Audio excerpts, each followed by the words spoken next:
Gutiérrez, moderando este panel tecnología, regulación y el futuro de la energía.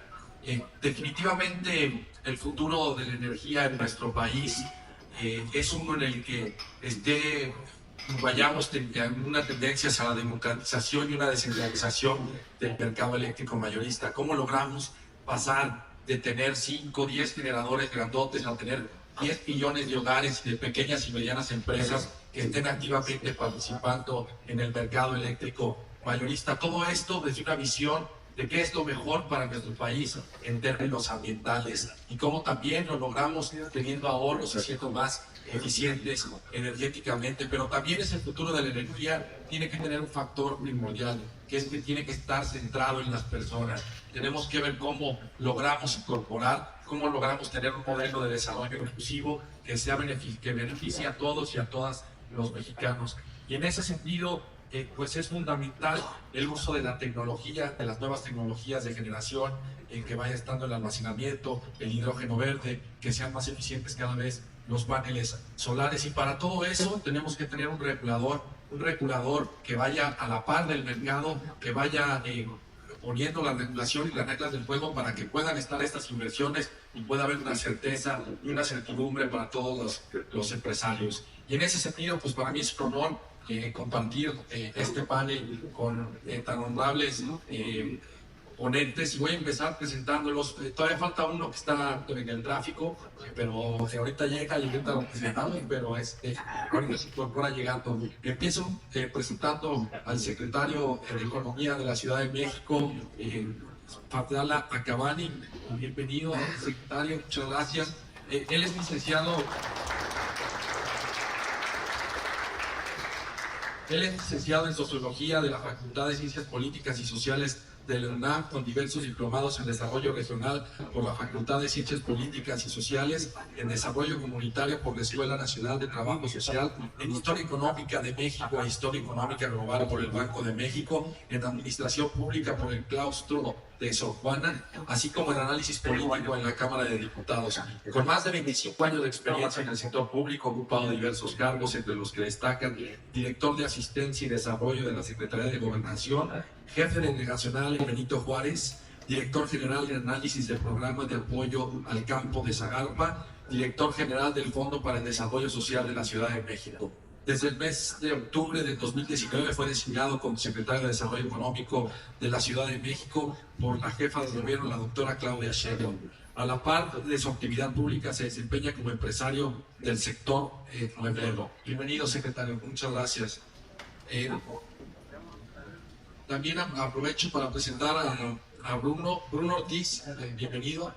Bruno Ortiz es licenciado en Administración de Empresas por la Universidad Iberoamericana, con amplia experiencia en la implementación de proyectos estratégicos en empresas líderes como AT&T, Grupo Presidente y Red Energy Group. Durante más de 13 años ha trabajado de cerca con la alta dirección para contribuir en el crecimiento sostenido de las empresas. Como CEO de Red Energy Group, durante los últimos 7 años, Bruno ha liderado el desarrollo de más de 150 proyectos de generación solar, almacenamiento de energía y movilidad eléctrica para el sector comercial e industrial, así como el desarrollo de plataformas de monitoreo y control de energía para una mayor eficiencia de los clientes tanto en México como en Estados Unidos. En la parte comercial ha liderado el cierre de más de 200 megawatts de generación y almacenamiento de energía para una gran diversidad de clientes en diferentes industrias. Bruno, bienvenido.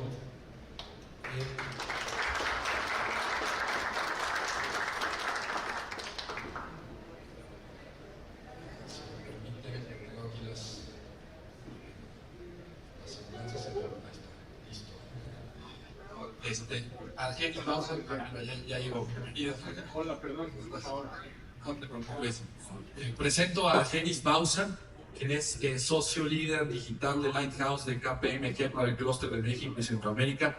Cuenta con más de 20 años de experiencia en diversas posiciones de liderazgo relacionadas con consultoría de transformación y de operaciones, desarrollando proyectos en diversos países de América Latina, colaborando con empresas de diferentes industrias como manufactura, agroindustria, servicios, retail, entre otras, en proyectos de transformación enfocados en la generación de valor. Argenis se especializa en ayudar a las empresas a transformarse digitalmente para ser más exitosas, utilizando, entre otras cosas, servicios de retail, entre otras cosas, ayuda a las empresas para ser más exitosas utilizando enfoques innovadores. Es invitado frecuentemente como orador en eventos relacionados con transformación digital de operaciones. Asimismo, publica periódicamente artículos con puntos de vista sobre temas relacionados. Argenis, bienvenido. Muchas gracias por acompañarnos. Por último, Octavio Barreiro, bienvenido. Octavio Barreiro,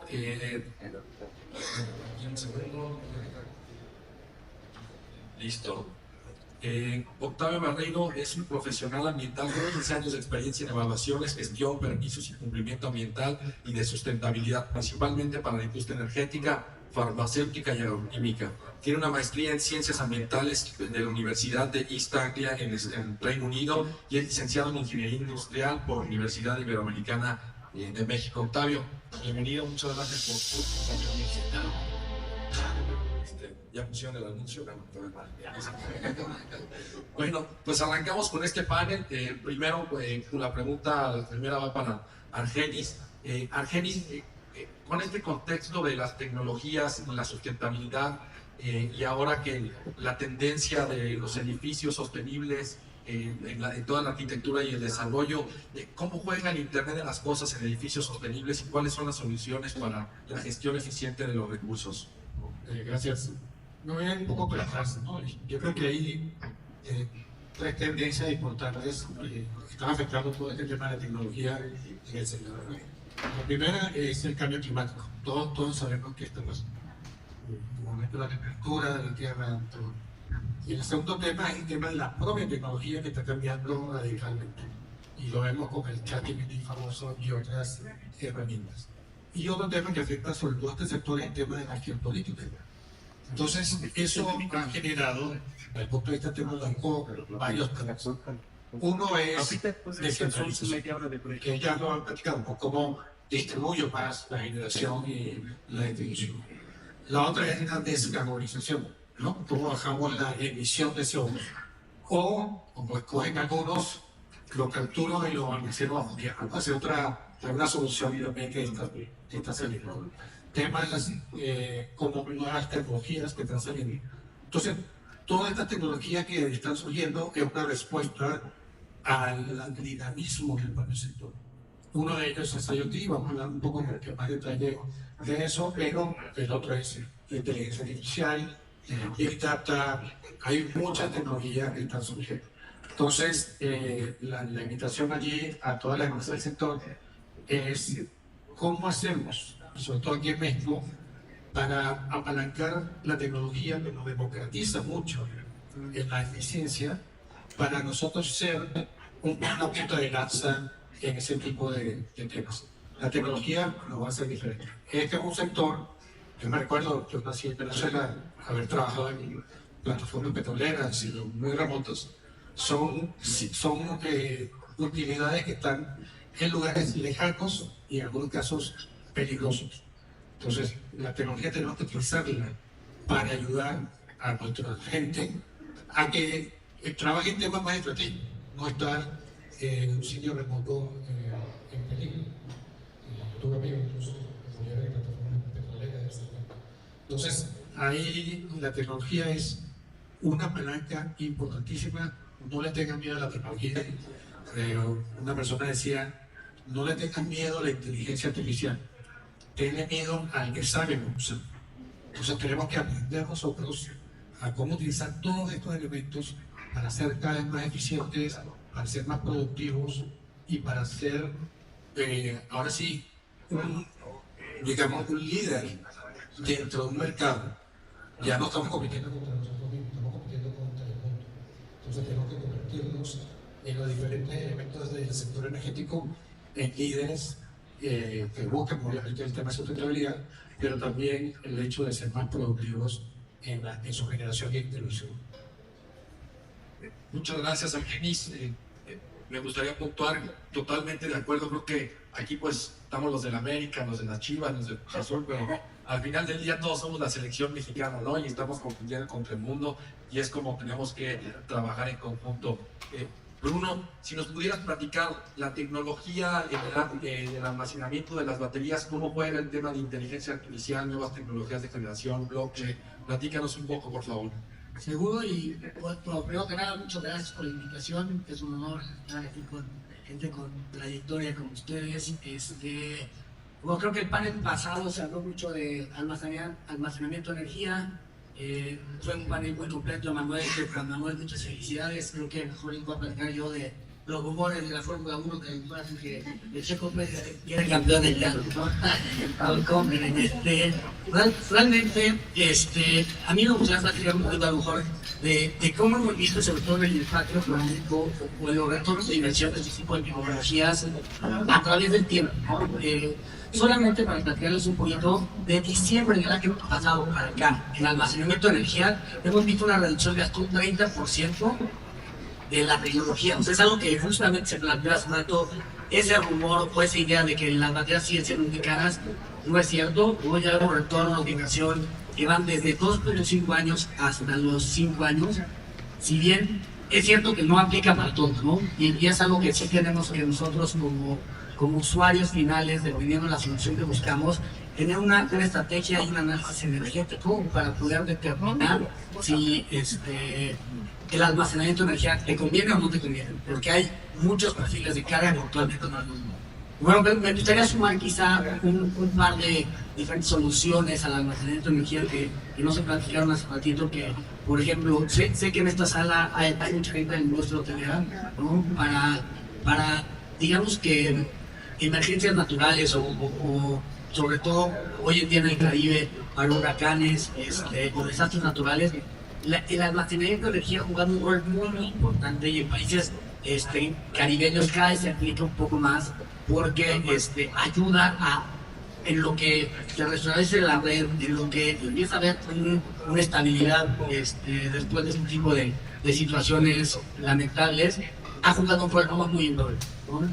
En un segundo aspecto que me gustaría platicar son las microredes. Si bien sabemos que hay lugares en México que no llega la infraestructura eléctrica, ha sido un aliado muy importante para tú poder poner tu generación de energía, ¿no? Llamémosle como le llamemos, puede ser sustentable, ¿no? Solar, eólica.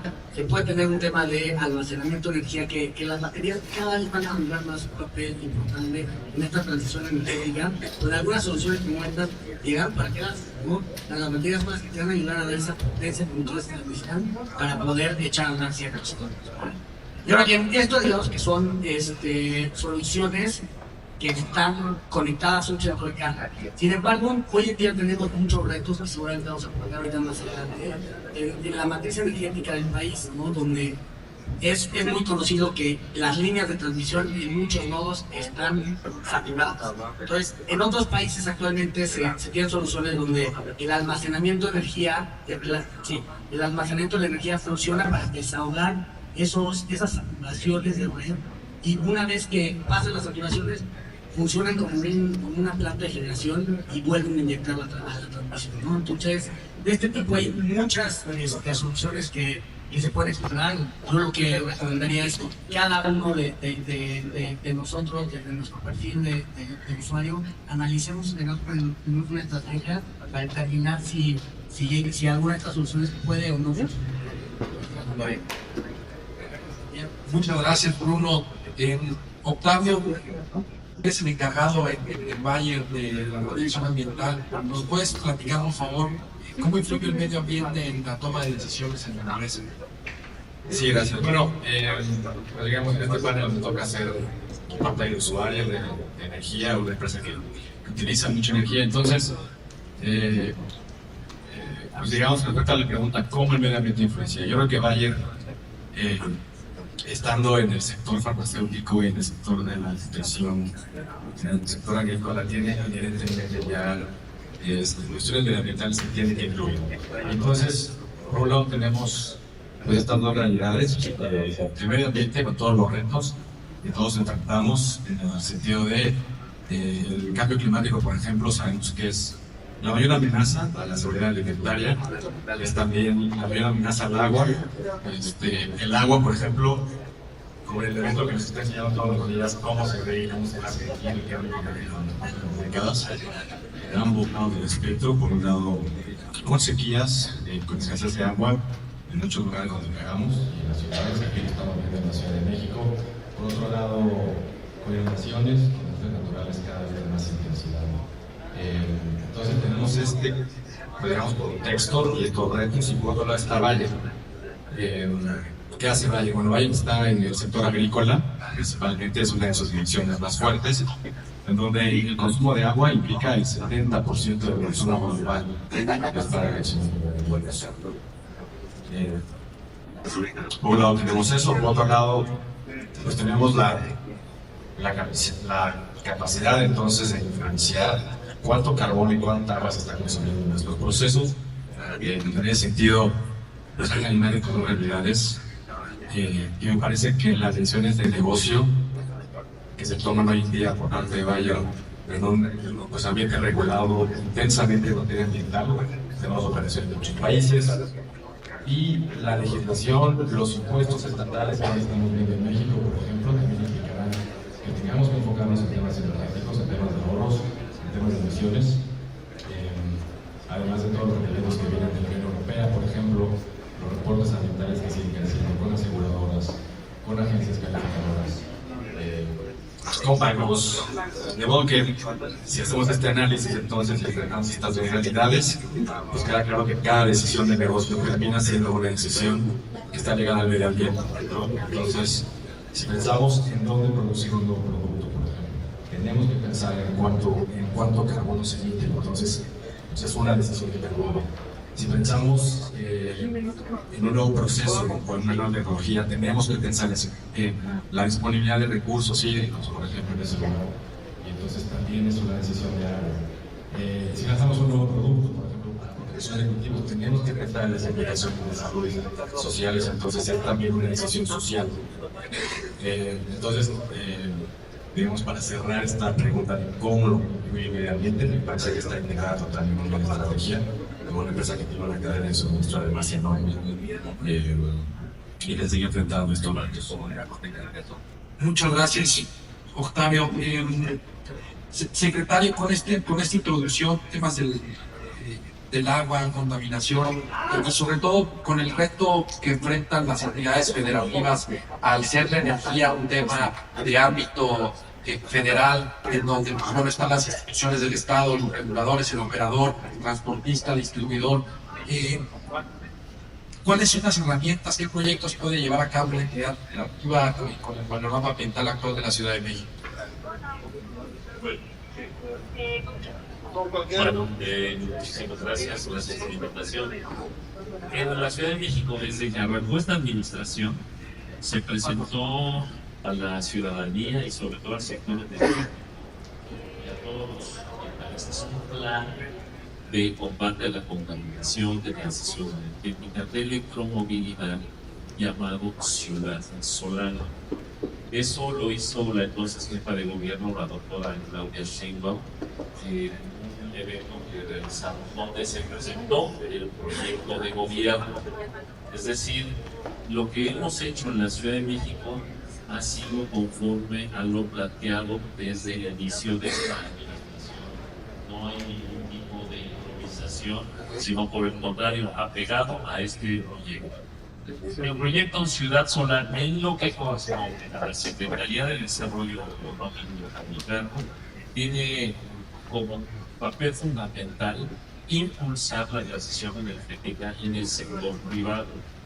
Nosotros hemos capacitado a muchos instaladores de paneles solares para cerrar el círculo de compra, venta e instalación, tanto en los hogares como en las empresas y oficinas, para que tengan la confianza de recibir a los instaladores certificados por la propia Secretaría. Era una parte de la cadena que necesitábamos cerrar para que puedan ingresar en los hogares con toda confianza las instalaciones de oficinas, edificios, etc.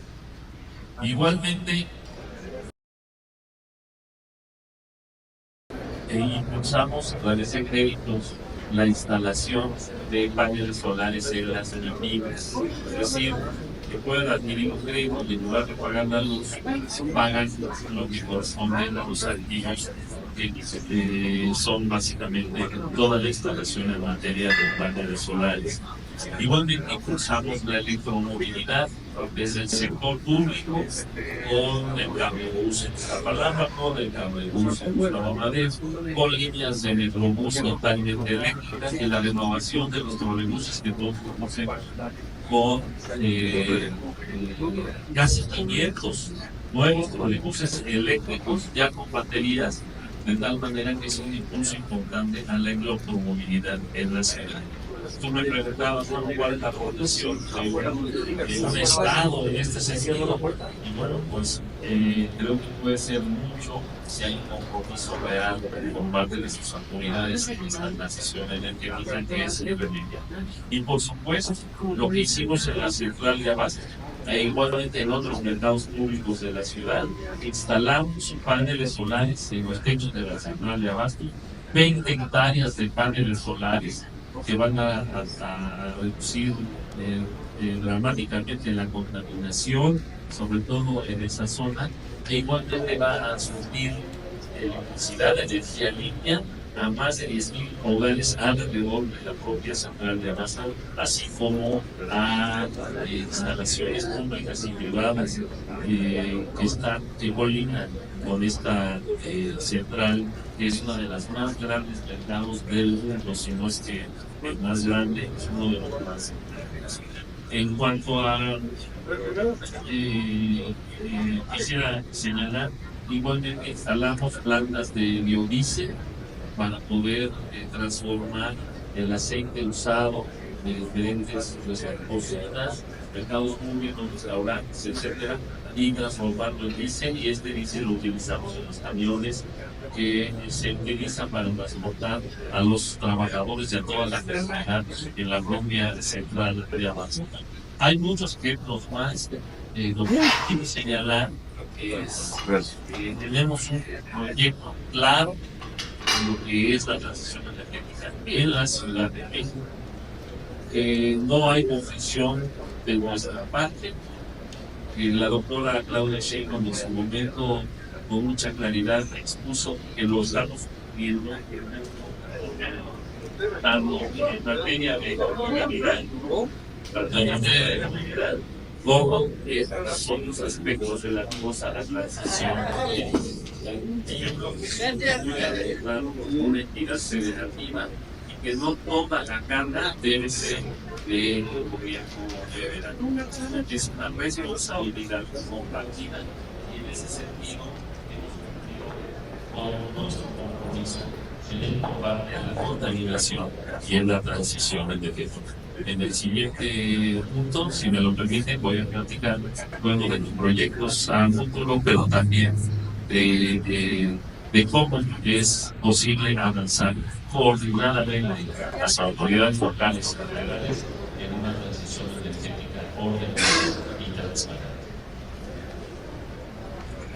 Muchas gracias, secretario, muy claro toda la labor que están haciendo, y creo que eso es fundamental, en que los estados y municipios también empiecen a implementar acciones en ese sentido, y que no todo quede o recaiga en la federación. Argenis, empezamos contigo el segundo bloque. Platicabas un poco sobre la descentralización, cómo lograr el medio ambiente, cómo lograr que tengamos 10 millones de hogares, pequeñas y medianas empresas, edificios, cómo aprovechar el Internet de las cosas para que podamos ser más eficientes en temas de energía en estas microredes y generación en sitio. Buenísima, muy buena pregunta.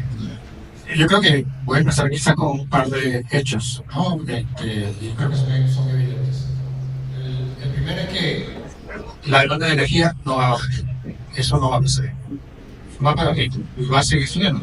Sobre la población, sobre las necesidades, sobre la industria, eso va a seguir subiendo. La segunda es que yo diría que si seguimos haciéndolo como hacemos ahorita, no estamos yendo de radio, ¿no? Vamos mal. Entonces, tenemos que utilizar la tecnología para darle una vuelta a cómo cumplir con esa demanda que va a ser creciente de una forma más efectiva y eficiente como medio cognitivo cerebral. Entonces, una de las tecnologías, hay muchas más, pero una de las tecnologías es el Internet de las Cosas. El Internet de las Cosas lo que hace es conectarnos a diferentes medidores, actuadores al Internet. Por ejemplo, yo les apuesto que en sus casas al menos hay 20 cosas conectadas al Internet. Sin contar al vecino de al lado, que seguramente se encuentra, ¿no? Entonces, hay 20 cosas mínimo conectadas al Internet. Se espera 2030 600 cosas en sus casas conectadas a Internet. Entonces, se imagina, bueno, no son parecidas, son más cosas. Entonces, se imagina la cantidad de información que trae eso, ¿no? El refri, la estufa, el calentador, la tele, todo eso conectado. Ustedes, ese relojito que tienen ustedes, usted está conectado a Internet, están midiendo ahí la pulsación, todo. En su momento los autos van a estar conectados también al Internet, ya están conectados. Pues toda esa información lo que nos va a servir es para ser más eficientes. Eso desde el punto de vista de nuestra vida diaria, ¿no? Cómo todas estas tecnologías nos van a ayudar a ser más eficientes, más sostenibles este consumo de energía, porque no va a bajar los servicios. Y del lado industrial también hay muchas soluciones basadas en Internet de las Cosas. Como digo, hay otras tecnologías, pero el Internet de las Cosas nos permite saber, por ejemplo, yo me acuerdo en Chile hace como unos 3 años, las líneas, era una línea de producción de salchichas. La línea de producción sabía, la línea de producción, no lo verdad, sabía cuándo tenía que ser mantenido, programaba la cuadrilla de mantenimiento y se paraba con antelación para que entrara la cuadrilla, ella solita. Entonces ya no, prácticamente no hay intervención humana, es muy eficiente. Estoy hablando de Europa, estoy hablando de Chile. Entonces es mucho más eficiente, hay menor consumo de energía. Entonces imagínense el potencial que tiene eso en el mundo industrial, en mantenimiento, en el consumo de energía, en factores de potencia, en horarios, en todo ese tipo de temas. Y tener toda esa información nos lleva entonces al famoso inteligencia artificial, que nos va a permitir tomar ese tipo de decisiones durante el día y ser mucho más eficientes en el uso de la energía. Obviamente también tenemos que trabajar del lado de producción, nuevas tecnologías renovables que van a ir subiendo, explotar la parte, pero ya tenemos muy poca participación de la energía renovable. Seguimos siendo allí un poco adictos del combustible fósil y del carbón, pero nos estamos moviendo, el mundo se está moviendo. Nuestros hijos no nos van a permitir seguir siendo como somos. Nuestros millennials, nuestros Gen Z no van a permitir que sigamos siendo eso. Entonces tenemos que irnos moviendo para allá. La tecnología, como sigo diciendo, va a ser fundamental en este cambio que viene. Vienen cambios y escenarios súper interesantes. No vamos a sobrar de las cosas interesantes que vienen a hacer. Muy bien, Argenis. Total, no podría estar más de acuerdo. Me parece que también las empresas, los consumidores tenemos una gran responsabilidad. También tenemos que ponernos la cachucha mental y ver qué medidas, cómo colaboramos, cómo consumimos eficientemente, cómo cumplimos el código de red, cómo cumplimos con la regulación, cómo autorregularnos, no esperar a que nos regulen y ser sostenibles con el medio ambiente. Me parece que eso es fundamental. Secretario, ya nos comentaba, si nos pudiera explicar con los retos energéticos del país, ¿cuál es su visión que debe de existir desde lo local y lo federal? Sí, bueno, vamos a hablar, digamos, del país, un futuro inmediato. Yo creo que para avanzar a nivel nacional en la transición energética que nuestro país requiere, lo primero que tenemos que hacer es quitar y hacer a un lado a los maniqueos, a los que dicen que solamente hay 2 caminos, o combustibles fósiles o energía limpia. Eso es un falso dilema. A esos hay que hacerlos a un lado porque es todo. Nosotros necesitamos dialogar a unidades y iniciativa privada para encontrar los caminos en un marco general y en acciones específicas a nivel regional. como ya se mencionó, los combustibles fósiles van a seguir utilizándose, no los podemos dejar de utilizar, pero también necesitamos obligadamente avanzar en la transición energética.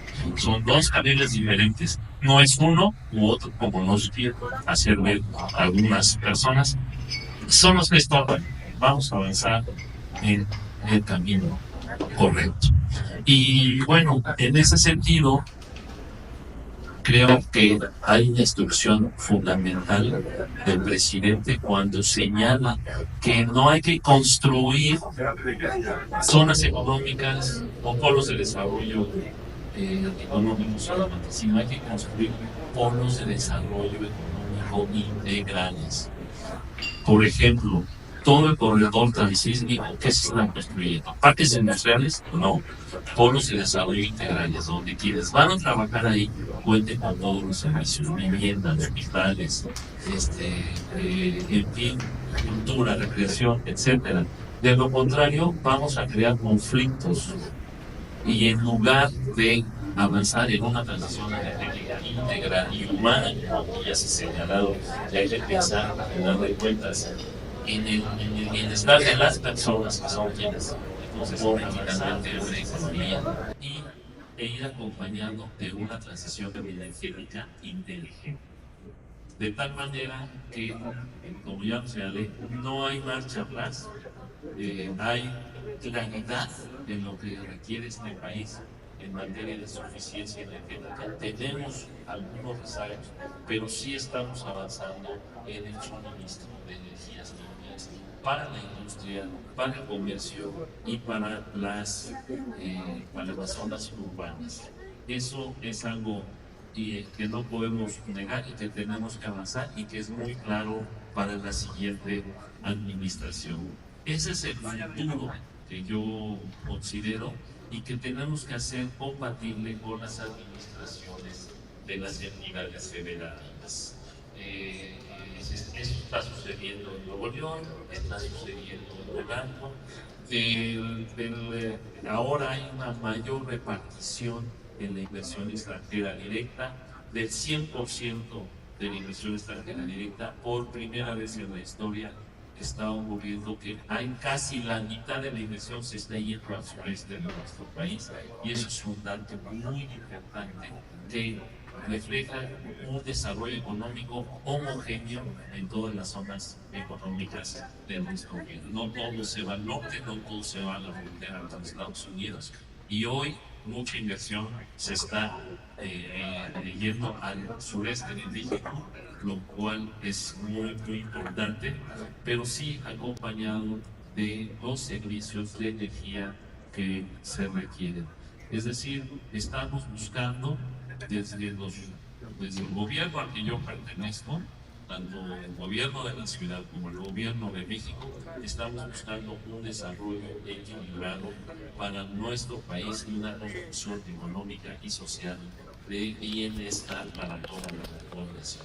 Es decir, que no excluya, que no genere pobreza y que no genere desigualdad. Y la participación del sector eléctrico es fundamental, porque como aquí ya se mencionó, tiene que no solamente estamos en una situación de mercado, porque igualmente hay quienes dicen pues que se abran las puertas del mercado así nomás, y pues aquí yo lo que veo son empresarios mexicanos.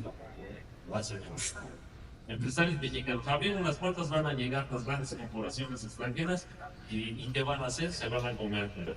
Y no se trata de eso. Se trata de avanzar conjuntamente, primero con las empresas mexicanas que están en el mercado eléctrico, y a partir de ahí, junto con el CFE, junto con Pemex, avanzar en esta transición energética que es crucial para nuestro país. No es simple, no es maniquea, no es buena o mala, no es unos u otros, es un trabajo de comunicación, y así lo tenemos claro, y así me lo ha hecho saber la doctora Claudia Sheinbaum, en el sentido de trabajar conjuntamente con los empresarios, pero especialmente con los empresarios mexicanos, y esa es una de las razones por las que estoy aquí. Secretario, muchas gracias. rescato varios temas, sobre todo el que tiene que existir este diálogo donde estén todas las posturas en la mesa, y así es como se construye el futuro de México, ¿no? También nosotros no hay que nada más estar esperando que el gobierno lo tiene que hacer, que lo tiene que hacer la CFE, que lo tiene que hacer la CREM. Es también algo que hacemos nosotros como empresas, ¿no? Cómo logramos, estoy en ejemplo, las pérdidas no técnicas que seguimos teniendo en nuestro país. Les deberíamos de llamar por su nombre, que es robo de energía principalmente, y desafortunadamente se da en algunas de las empresas, ¿no? Será uno de los temas, el cumplimiento del código de red. También hay cosas que nosotros como empresarios tenemos que empezar a visualizar y a trazar ese camino en conjunto, y celebro la apertura al diálogo y a la colaboración. Creo que es fundamental para que logremos sacar el gran reto que tenemos enfrente energético en nuestro país. Bruno, con eso paso a los retos. ¿Qué retos tenemos en insuficiencia eléctrica?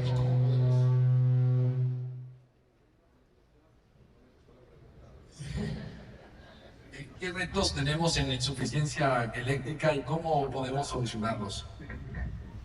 Bueno, esta es una pregunta que yo creo que todo el mundo nos hemos hecho, ¿no?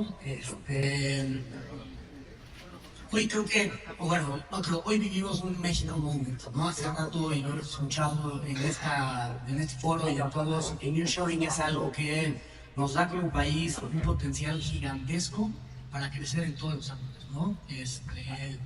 Y algo importante, hemos tenido la suerte de trabajar cerca de los industriales, de los partidos industriales, que son los que son la primera fila en captar esta inversión directa extranjera que está llegando para migrar todas las plantas productivas de Asia o de otros lugares a México, para estar más cerca del mercado más grande del mundo, ¿no? Que es Estados Unidos.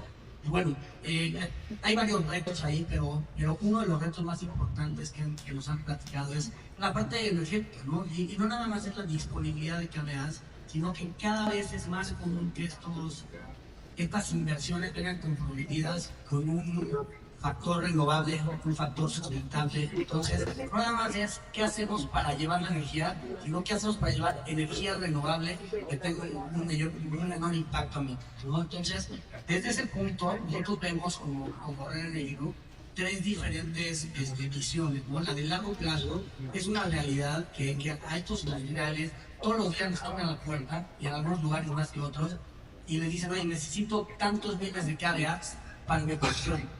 Tengo el terreno, tengo las naves, cumplo con todo, pero no hay ingreso, ¿no? Entonces me están dejando pasar estas oportunidades que pues, es un riesgo importante que perdamos esas inversiones con México y en otros países, ¿no? Si no hacemos algo de eso. Entonces, en un largo plazo es sabido que hay un problema grande de transmisión y de distribución en el país, ¿no? Donde seguramente con vehículos público-privados podemos llegar a tenerlo, y estoy seguro que lo vamos a hacer de alguna manera, porque hay un costo de oportunidad muy importante si no lo hacemos, ¿no? ¿Qué pasa, no? A pesar de que tengamos ya la inversión lista, el despliegue de una línea de transmisión como la que necesitamos va a tardar mucho tiempo, ¿no? Entonces, es algo a largo plazo que se tiene que hacer. Entonces, mientras tenemos que empezar a buscar soluciones en un mediano y corto plazo, que platicando de un mediano plazo, algo que también hemos visto con grandes consumidores es: hoy hay instrumentos, hoy hay infraestructura como los abates lados, que no sé si los hayan escuchado, pero ya hoy en día se están liberando este tipo de permisos, donde si bien no aplica para todos, no aplica para todas las regiones, lo que recomendamos es vete formando en estos ámbitos lados, que de forma relativamente sencilla tú puedes empezar a generar de forma renovable hasta 10,000 kilowatts, ¿no? Ya estamos rompiendo una barrera de los 500 kilowatts, que te permite de forma sencilla instalar, por ejemplo, un vehículo solar, y nos estamos yendo a 20 veces esta capacidad. Entonces, ese es un tema a mediano plazo que creemos que puede ser una solución, que entra desde cada uno de los pequeños lugares. Y un corto plazo, simplemente no hacemos un análisis de cuáles son mis necesidades energéticas, cuál es el crecimiento que yo voy a tener también en cuestión de consumo energético y qué opciones disponibles hay en la inflación que evidentemente ¿no? Entonces, más o menos por ahí de las soluciones que vemos nosotros ayudar en estas oportunidades. Muy bien, Bruno, muchas gracias. Rescando, sí, sobre todo los retos que tenemos en de transmisión y distribución, sin duda el aumentar la capacidad de generación de centrales eléctricas de generación distribuida a 1 megawatt, pues podría ser que haya más energía tomadora de precio en el mercado, lo que estabiliza los precios. Por ejemplo, mencionas el acuerdo de abajo estado, ¿no? que limita la inyección de energía y eso pues hace que sean ineficientes las tecnologías, y es un tema que también, por ejemplo, afectaría a Pemex, ¿no? Pemex tiene la capacidad de estar inyectando energía y aprovechar el 100% sus recursos, pues podría también estar poniendo energía tomadora de precio en el mercado, y me parece que genera muy bien a cabo, Hugo. Y Octavio, si nos puedes apoyar, ¿cuáles son las metas, objetivos y tecnologías en sus estrategias ambientales y de ESG? Sí, la verdad es que en cuanto a esta de la industria, creo que voy a hablar de un tema muy común de las empresas que quizás el olvido es digamos, vaya a irse alineado a la agenda 2030, a la ONU. Entonces estableció por lo pronto dos metas específicas en materia energética que están ligadas a la energía, que es el ser carbono neutro para 2030 y después el net cero para 2050. Quería hablar un poco de estos dos porque me parece que para el carbono neutro, que es el movimiento de las emisiones propias, que hablan de las Scope 1, Scope 2, se tiene un cierto camino, se tiene una ruta de cómo lograrlo, es decir, se permite la compensación en esta primera parte de la estrategia. Entonces, por ejemplo, Bayer lo que está buscando es la disminución de sus emisiones de Scope 1 y 2 en un 40% y el resto compensar los proyectos que cumplan con los estándares de calidad internacionales. Y estamos hablando de una buena cantidad de toneladas de carbono. En ese sentido, por ejemplo, aquí en México tenemos ya un PPA firmado para que todas las plantas productivas sean de energía renovable. Es un contrato a largo plazo, obviamente. Y entonces, lo que decía, me parece que se tiene buen camino para esa meta. Lo que quiero contar también es lo que sigue después del 2030, el net cero para el 2050, que tiene otras implicaciones de otra naturaleza, en donde ya el objetivo que tiene Bayer al menos es la limitación no solo de sus emisiones, las de Scope 1 y 2, sino de todo el supply chain, ¿no? de toda la cadena de suministro, en donde ya la compensación ya no es emitir de nuestra estrategia, sino más bien se busca la reducción del 90 y tantos por ciento de las emisiones propias. Entonces se busca la eliminación de las emisiones de la cadena. Entonces, me parece que esta discusión sigue todavía de cómo lograr la completa descarbonización.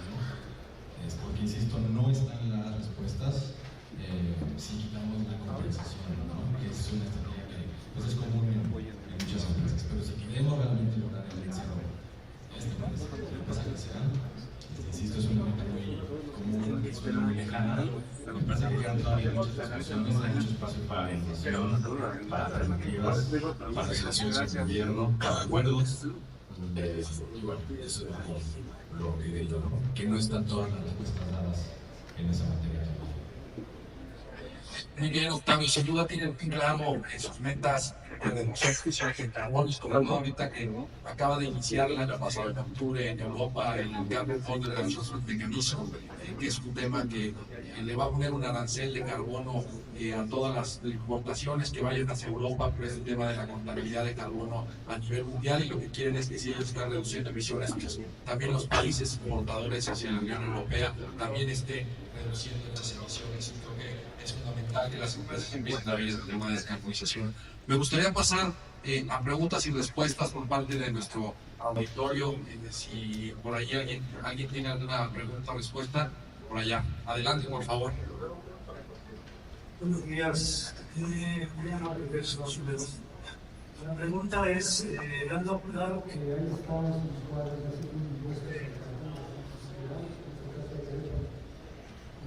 Ciudad de México tiene pensado cerrarlo igual, el secretario y para la parte de Valle, la compensación de emisiones para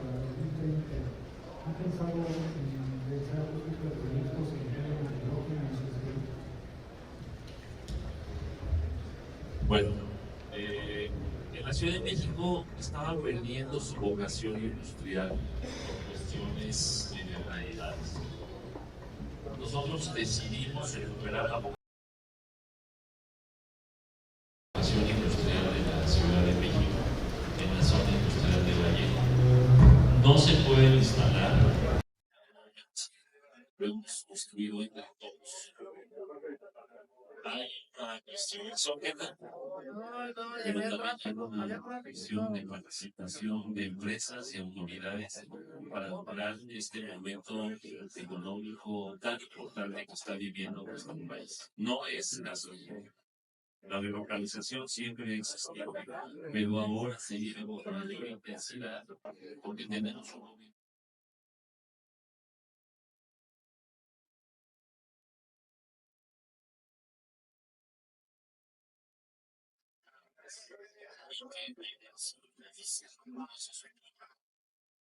Y eso le permite a las empresas poder adquirir activos, adquirir el alcance necesario para que no va a haber una innovación que no se le va a ir a los intereses. Que esa estabilidad lo que nosotros queremos buscar es responsabilidad es incorporar a las cadenas de valor y de suministro a las pequeñas y medianas empresas mexicanas del sector energético. No queremos que se queden fuera de esta dinámica de tal manera que sea parte integral de las nuevas cadenas de suministro que están pidiendo el mercado más grande del mundo, que es el mercado norteamericano, al cual nosotros pertenecemos, y que tenemos 40 millones de consumidores mexicanos del otro lado de la ciudad. Queremos que las pequeñas empresas, muchas están aquí presentadas, participen en esta nueva dinámica económica, ¿sí? Y que sean parte de las cadenas de suministro que requieren. O ahorita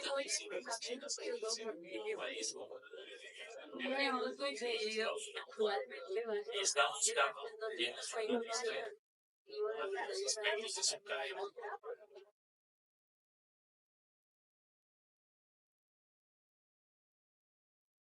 Y sí, el reto a mediano plazo, yo creo que de corto plazo, probablemente tenemos solución, pero en el mediano y el largo plazo, tenemos que trabajar y tener algún diagnóstico y generar las posibles soluciones. Eso es confiarlo.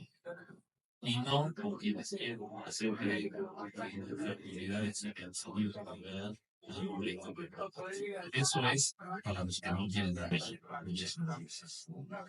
Muchas gracias, secretario. Por último, pero no menos importante, dame por favor tus conclusiones. Diría que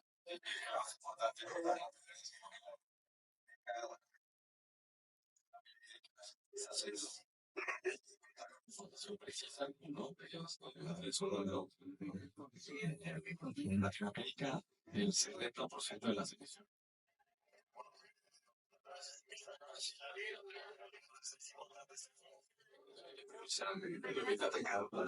Las granjas no son procesos que se mueven burbuja. Yo siento que los empleados para que no la operen la desperdicio atlética lo más regular. No toman la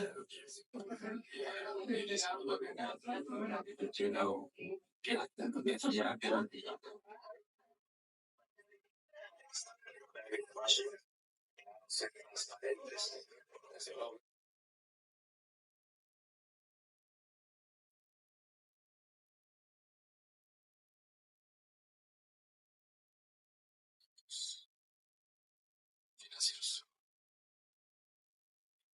Bien, muchas gracias, Octavio. Muchas gracias a todos ustedes. Muchas gracias a los panelistas. Un aplauso, por favor.